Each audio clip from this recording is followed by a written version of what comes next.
That life is both wonderful and awful was an observation made by a character called Anthony de Mello.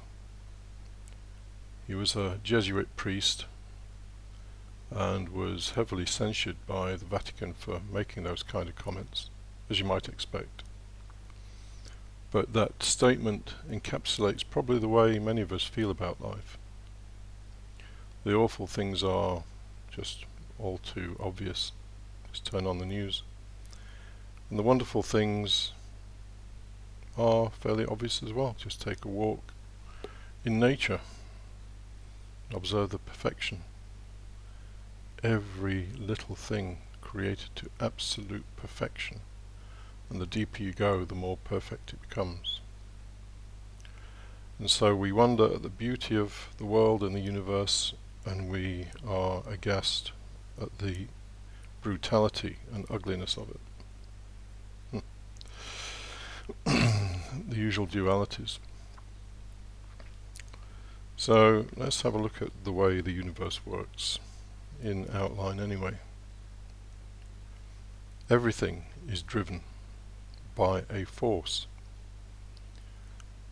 Sentient creatures, all sentient creatures, including man, are driven by the force of survival, the survival instinct.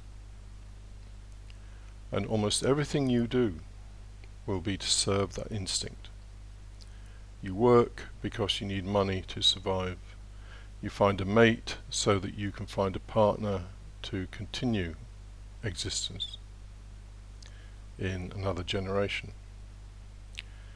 Electrons are driven by electrical forces. Planets are driven by gravitational forces. The nucleus of the atom is driven by nuclear forces. It doesn't matter where you look, there's a driving force. Now, we could, and it's probably useful too, pull all these things together and call it the will to existence. In fact, when physicists look at empty space, so-called empty space, what they find is something called quantum froth. Quantum froth is the emergence of particles out of nowhere. They exist for a very short time and then disappear again, or transform into other particles which in their turn disappear. In fact, in this quantum froth, time can travel backwards. The whole thing gets fairly mind-boggling. But what you see in even what we consider to be the most sterile and empty of environments, massive activity, more than really we see in our everyday lives, because in our everyday lives things seem relatively stable and constant. But like the quantum froth, like electromagnetic forces, like gravitational forces, like the will to survive, they're all forces that are driving this universe on. And we can call it the will to life, if you like. We don't normally associate the term life with things like electrons, but let's just do it for the sake of simplicity. So, as we climb up the scale, it appears all these things act fairly mechanically down at the bottom. So we can calculate with great accuracy how an electron will behave, how the planets will fulfill their orbits. You only have to use Newton's laws to calculate how to send a satellite or some kind of spacecraft to Jupiter. And those laws that were created 300 or 400 years ago still do the job. Anyway, it all seems fairly mechanical, and then we come up through life, through the lowest forms of life. Bacteria will always try to survive. Plants make efforts to survive. Animals clearly make efforts to survive, and we make very great efforts to survive. All of our activity almost is dedicated towards the act of survival. So when we come to man, we find something a little bit unusual, because all the rest of it seems fairly unconscious. It just seems really like almost like matter in motion and flesh in motion. Animals seem to have no reflective capability, no thinking capability. They don't experience something and then sit around and think about it, whereas man does. It was said to me various times in the Gurdjieff work that man is the leading edge of evolution. You wouldn't think so, really, would you? But that was the basic idea, because man has this reflective consciousness and can become self-conscious. Normally we're not self-conscious, because normally we are driven by the animal instincts, as indeed every living creature, or the animals clearly are. And even plants are driven by some desire to survive. Hence they produce poisons to protect themselves and will fight for sunlight. So the same struggle is going on. So this is the universe, this driven thing.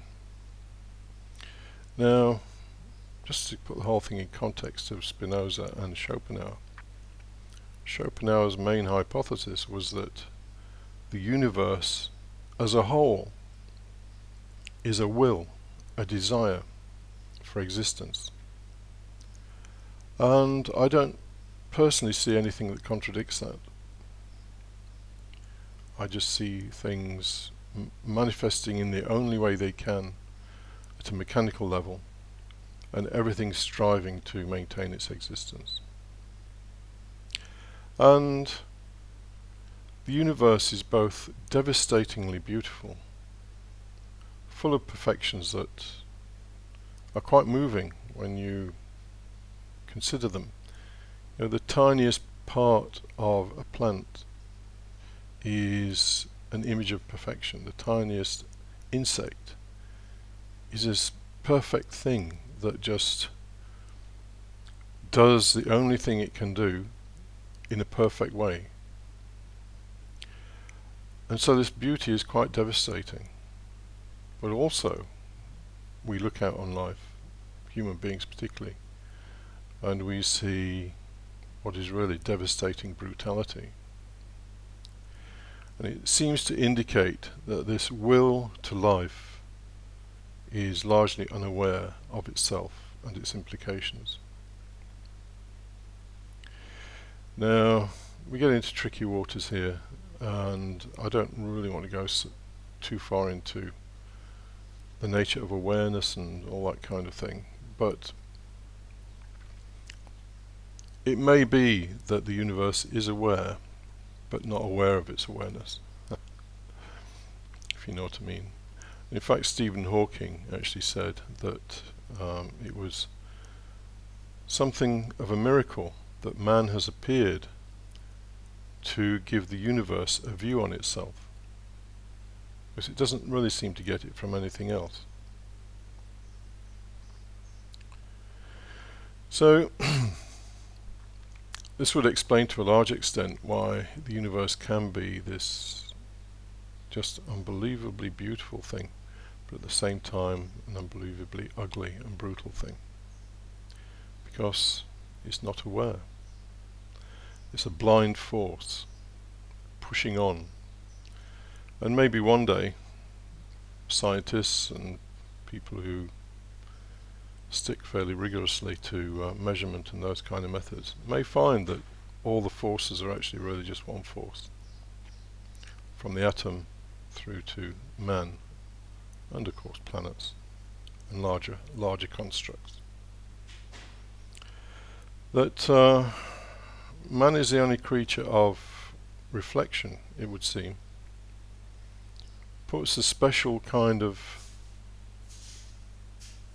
emphasis on her role, because man is the only creature that seems to have the ability to deny the will to life. And of course that's a very big thing, because these these blind drivers that drive everything from the electron to men, are very, very powerful. If you look at all the brutality in the world, then what you'll find is people struggling to survive, and in the process of doing that, they tend to try and dominate other people. And of course they will fight back if they're being dominated. And all the conflict that arises is essentially about power, the power for survival. And people will steal, murder, rape, they'll do anything as an expression of this primary driver for survival. Until men understand the nature of this drive within them, then everything remains the same, as I've said in another video. But if you look at the world's major religions, at the core of them, not all the ridiculous ritual that's been put around the edges, but if you look at the religions from Christianity to Buddhism to Hinduism, you'll find at the core of them this notion of the denial of the will to life. So when Jesus says something like, if a man slaps you across one cheek, let him slap the other cheek, that's clearly a statement that's outside the normal animal behavior that we exhibit. And there may be deeper meanings to that, but I'm not bothered about the deeper meanings. It illustrates very well what may have to happen for a man to be in denial of the will to life. Because men, or human beings, seem to be uniquely positioned to see what's going on, and a lot of it isn't pretty. And in fact there's a growing and quite strong anti-natalist movement. Anti-natalism being the belief that to bring children into the world is a sin. And actually that's something that Schopenhauer would agree with.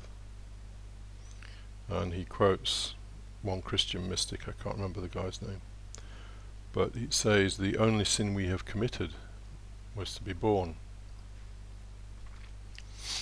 And there is a book written by a professor, I think, at a South African university, basically called Better Not to Have Been Born, that is based on the premise that none of us ever want to deliberately harm or bring suffering on anything else. Most of us don't. I mean, there are people who like to inflict pain, but most of us do not. So why would we bring a child into the world, knowing that it will experience deep suffering and pain? Now that is a strike directly against the will to life. And because of that, it probably will never gain a huge amount of momentum, because it goes against this immensely powerful force that people feel within themselves to reproduce and to sustain life, their own lives. But to go back to the religions, all the saints have said that before any peace or real understanding of the nature of life in the universe can take place, the will has to be quietened. Now that brings me to a topic which actually I'm going to treat at length in another video, but for the people who listen to these videos, they may well be saying to themselves, well, how do we do all this stuff? How do we get to a position of peace and contentment, and essentially out of the cycle of life, of pleasure and pain, this constant alternating between delight and terror? Well, it's not up to you. That's the good news and the bad news. Whether you will go beyond the ordinary understanding of life and develop some kind of inner strength, inner peace and so on, is not up to you. And it may be something that is purely accidental, which is what U.G. Krishnamurti claimed, And I think he's probably right, at least in part. It was once said to me that for anybody to come to a different realization about life and a different state of being, they have to become roadkill. Terrible term, but it describes the thing quite well. In other words, life has to have flattened you. If you don't want life to flatten you, then avoid this kind of thing. Because if you listen to all the great spiritual teachers, Buddha sat under a Bodhi tree for 6 years. Of course, people romanticize it. They think that he sat there in some blissful state. He was probably going through absolute hell. In fact, the route to heaven is through hell anyway. And he will have been suffering very greatly until he realized whatever it was that he realized. Eckhart Tolle explains that he was on the verge of suicide before he realized whatever he realized. Gurdjieff contemplated suicide at least once. And there's speculation, at least, that his road crash near Paris was actually deliberate. Nobody knows that for sure, but he did openly speak about contemplating suicide after his first version of Beelzebub's Tales, when he realized it was all probably going to be wasted effort. So the roadkill phenomenon happens to people before they can basically acquire some kind of peace and contentment and not be driven so ruthlessly by life, this thing that is both awful and wonderful. So, to summarize, the best thing you can do is just look at how life operates. Look at the drivers that drive both yourself, other people, nature as a whole, and even down to understanding how electrons are driven and how the planets are pulled by gravitational forces and so on. It's all one great driver that is driving this constant, incessant activity. Every part of your body is constantly in motion and activity. That is this desire for life that drives through everything, including you, and you have almost no control over that. The only thing you can do is look at it and reflect upon it.